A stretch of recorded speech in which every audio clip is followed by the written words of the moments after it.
Shelley Wade. All right, what's when we make sure you're in the loop on all the celebrities? And here to catch you up on the hot Hollywood headlines you might have missed over the holiday weekend is Kiss FM radio host Shelley Wade. Shelley, you guys look gorgeous. are we? Everybody says. We got a pretty party going on. Shelley Wade is one of the country's top radio air personalities. She's based in San Diego. Shelley, thanks for joining me. Hi, Carol. Thanks for having me. That's right. It's time to get down here to my sister. Give it up for the king from the wedding ringer. Saying to Kevin on the red carpet that the Martin Luther King holiday weekend has turned out to be your weekend, much like Will Smith's weekend was the July 4th weekend. This is Kevin's weekend. It's shaping up. I hope so. Here at the Billboard Women in Music Awards here. You always give me a kiss. With Lady Gaga, who grew up listening to me. And No, I was a big fan. I still am.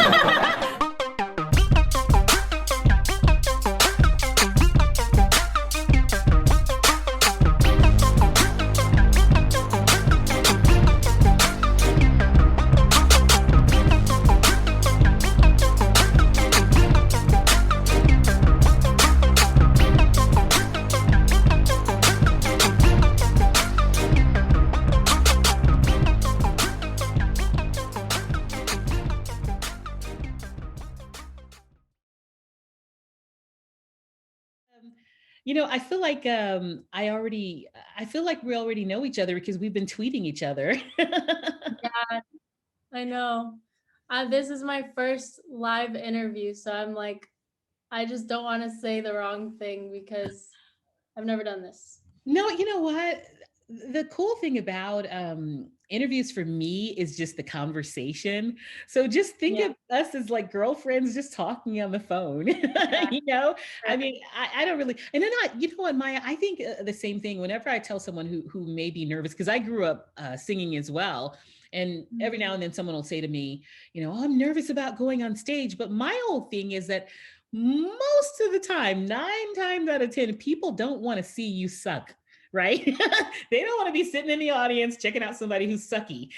So just, go on stage with the idea that people want to see me succeed and hey, let's just have some fun. And so I feel the same way about interviews. It's just like, I know that it's really important for you to, inspire people with your music and make them feel, like they're not alone in this craziness that is life. And so, that's just basically, what we're doing when we're having a conversation. I think that, people love to listen to podcasts and to watch videos because they like the connection they can make with people and learning about them, and people love discovering new music, which is why I'm really excited to talk to you about your new music. Did I read correctly? You're 19 years old, 19? Yes, I am 19. When do you turn 20? October 12th. Oh, wow. So you've got a while. So how does it feel being in the final months of your teens? I mean, I've asked like some of my older friends, like if they feel any different when they're older, and they say they still feel the same. Like you get to a point where like, no matter how you age, you just feel the same as you did. So I think I'll feel pretty much the same as I do now. Yeah, the only thing for me, as you get older, it's like, okay, you of course have more life experiences, so you're wiser. Hopefully, if you're living right, when I say living right, if you learn the lessons from, the mistakes you make and all of the trials and tribulations you go through, the good times and the bad times, you learn from them and you become wiser if you're paying attention. And then also I would say the difference is that there are bills. They're like, when we're kids, we're growing up, we're like, I'm 12 and a half. I'm like, don't rush it. Yeah. When you start to get older, you don't put that and a half on there. And then again, I would say kids, not you because you're a grown up now, but kids, don't rush it. You are not going to enjoy these bills when you grow up. So much responsibility, man. Sometimes I wish I could just sit in a stroller and someone would stroll me through. I know. It's so amazing. I wanted to grow up so bad back then, and now I'm like, please take me back. I know. So you're in Los Angeles, right? Yes. I understand you were born in London, though. Yeah. That How old all were you when you moved to the States? I was 6 years old. Okay, okay. So this is pretty much home Yeah. now. And I had a British accent for like a year, but then I lost it because I don't know. I actually don't even remember how I lost it, but I know that like a lot of people like would make fun of my accent when I moved here because they just weren't used to it, and like kids will be kids, I guess. Yes, of course. But yeah, I used to have an accent, and I I'm actually very glad I moved to LA because the opportunities here for music are like really good. Like the Yeah. place to be for it. By the way, speaking of accents, do your parents still have their accents? My mom still has a British accent, Mhm. but my dad is from Israel, so he never had that. Okay, okay, okay. But does he still have his accent? Did he ever have an accent? No, I, Okay. he had an Israeli accent, but Yeah. yeah. Yeah, no, no. I think, listen, I love accents. Like you said, kids will be kids, but but accents at the end of the day, I think they're pretty amazing. So you you've always used music to, make you happy, but you didn't always want it as a career. When did that start to change for you? Well, I always just did music for fun. Like as a kid, I would just sing covers, and like I never actually thought I would do it or take it seriously because like when you're a kid, you dream. Like it's all foggy in the distance. Like you don't think it'll actually happen. Mhm. So then when I reached the age of 17, um, I just randomly was like, I don't want to sing covers anymore. Like I feel like I need to write my own thing. So I looked on YouTube and I searched a bunch of like beats because on YouTube, like everyone just puts their beats on there. And I found one that I really liked, and I started writing to it, and I finished a song in like 5 hours. Oh, wow. And I was like, I showed my dad, and he was like, why is this actually good? And then he like freaked out, and he always like pushed me to like do music, but I always kind of just like shrugged it off. Mhm. But then he got me in contact with a producer that I work with till this day, Mhm. and we created my first song, and I put it out, and it's called By Myself. So it was about how I like felt really alone at the time. Mhm. And when I put it out, I got like so much feedback that I wasn't expecting, of like kids telling me how they could relate to it and how it like saved them or helped them like feel less alone through it. Mhm. And when I heard that, it like gave me the passion to continue to help people, because the best feeling is to help someone. So if I could do it through something that helps me too, Okay. then I was like, I want to do this from then on. No, that's pretty amazing, at your age that you're already thinking about how you can be of service to people because, you know, um, I think that that's one of the things that's most fulfilling for us if we can not just focus on ourselves all the time and focus on helping Yeah. other people. So you released your debut album. Is it hashtag Speak Up or just Speak Up? Yeah. Yeah. It's hashtag speak up. You Because, released that. You were going to say why? oh, yeah. But if you were going to ask something. Okay, no, I was just gonna say you released it last year. Was it last summer? Yeah. Summer 2020, which is, and I'm sure, yes, of course, everyone wants to hear new music, but I'm sure you were excited about, your debut album being able to get out and perform for people and, go to radio stations and such. But here comes COVID-19. So how much of a bummer was it for you that you released your album, but you couldn't get out to promote it? It was pretty sucky, but I know that like I have a feeling that like everything happens for a reason. Maybe I just wasn't ready at the time. Like I'm still learning how to like be in the spotlight because I'm not used to it, and like live performing still need to get on that because people are doing it like online now, like live performing, and I haven't got onto that yet, but I definitely should. And yeah, I'm just hoping that like COVID slowly just ends so that I can get out there more. Yeah, and you get better at it once you do it. You got to just kind of like jump in the water. And I promise you it's going to be really fun because you're going to, the response you already see from your music, you're going to get that even more because you're going to be, exposed even to even more people, and it's going to be really fun. I promise you that. Okay, okay, I'll trust you. So, hashtag speak up. Did you write every song on the album? Yes, I write all of my own music, so like I've never had help on writing a song yet. Mhm. Um, and basically, I wrote all of them because, well, the reason I called it hashtag speak up is because I wanted all of the songs to be me speaking up about topics that other people could relate to and like it would help them through hard times. Mhm. So I also just wanted it to be like, um, the more we like talk about things that like are hard to talk about, the easier it is for us to get through it because then we see, oh, this person can relate to me. I'm not alone. Like, I'm not crazy. Like, it just makes you feel like you have a community. And that was super important to me. So I wanted to name it hashtag speak up because I'm like speaking up about it. No, pretty cool. And I love that you're in control of your songwriting because you hear, you go back and you'll watch, I don't know, a behind the music or something on artists, and they'll be like, well, this, they wrote this for me and they did that and they weren't in control. And Yeah. a lot of people don't reach that until they're older. So I'm happy that you're Mhm. on top of that right now and you're in Yeah. charge of expressing what you feel as opposed to someone mandating what you should be, singing or writing about. Yeah, definitely. Like that's why my songs mean so much to me because like they're literally me just saying exactly how I feel, but in like a song. So yeah, I'm really glad I get to do that. Okay, so I've come up with about 10 questions that I feel will help, all of the viewers and listeners of the All the Rage with Shelley Wade show and podcast get to know you a little better. So I'm putting you on the spot, but I'm hoping you can answer the questions. Are you game? Okay, let's go. Okay.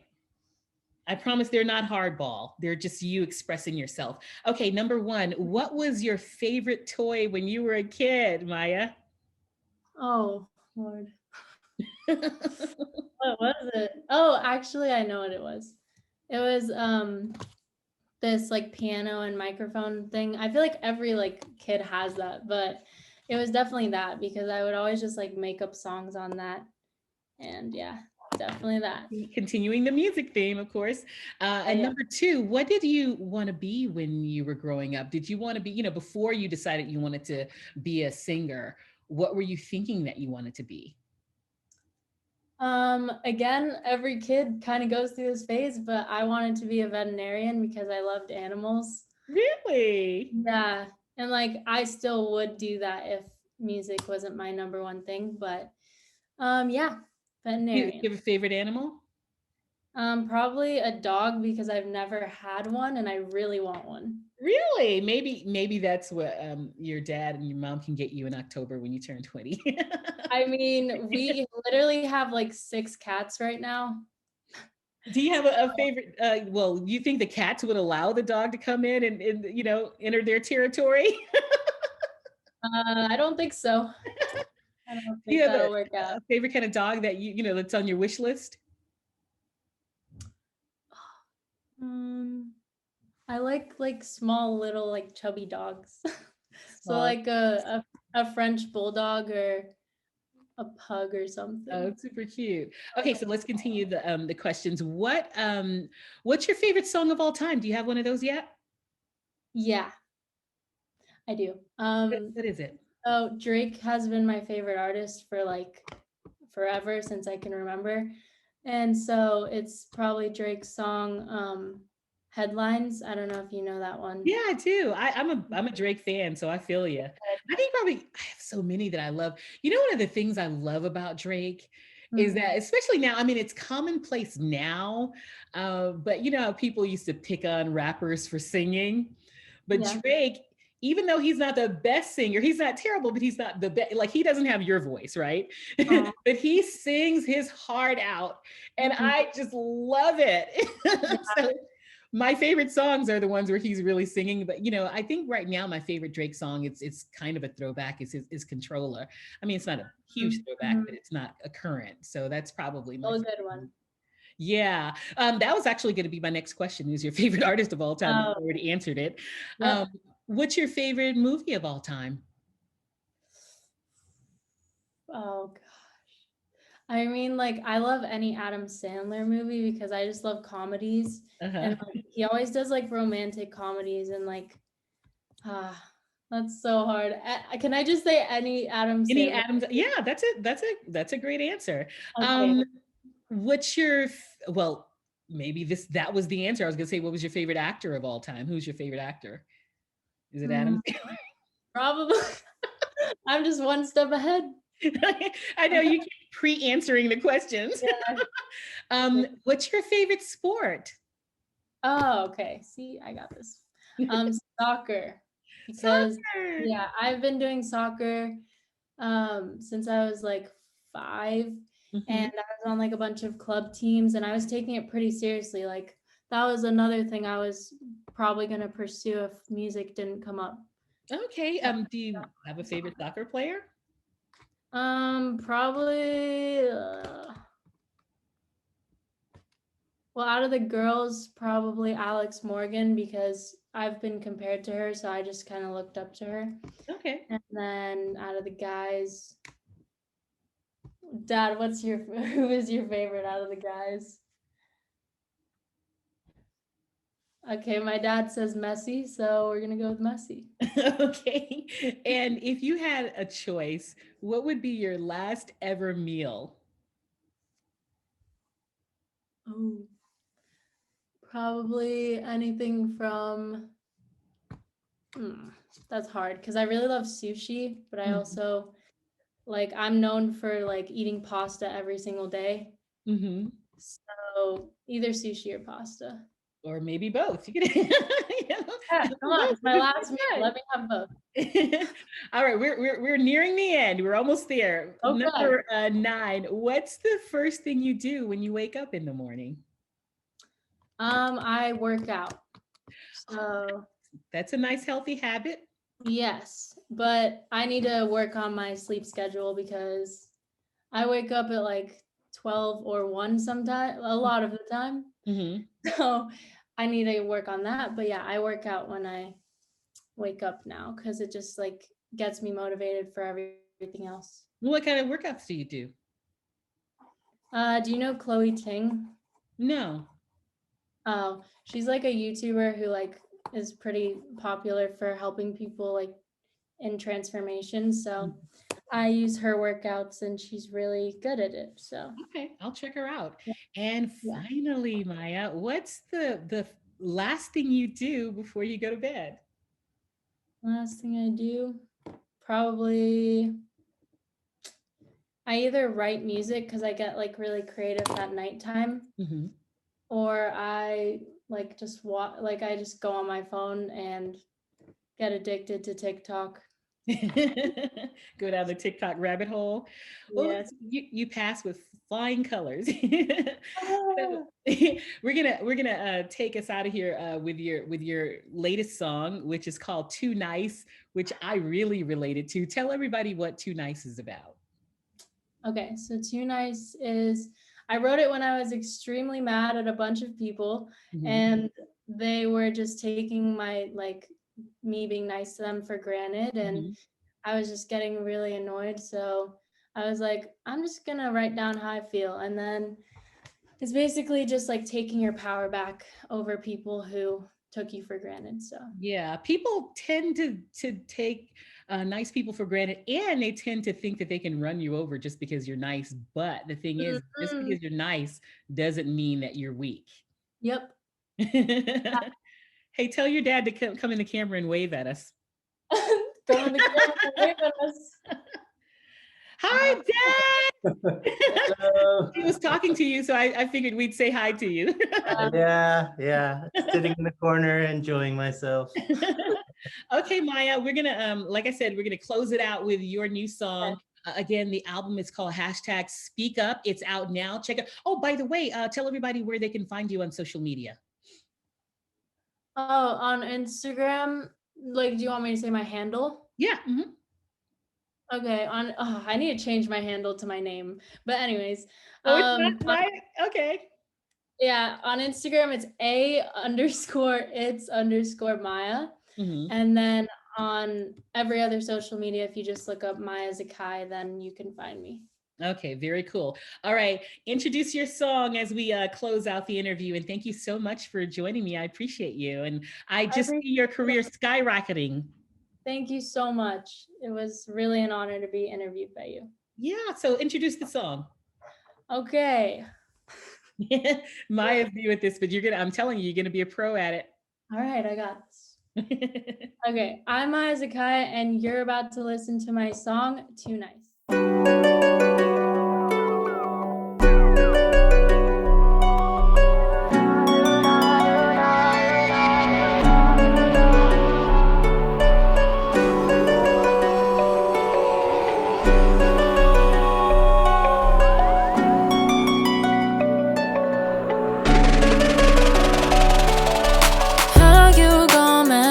These baby, you don't even know that middle name.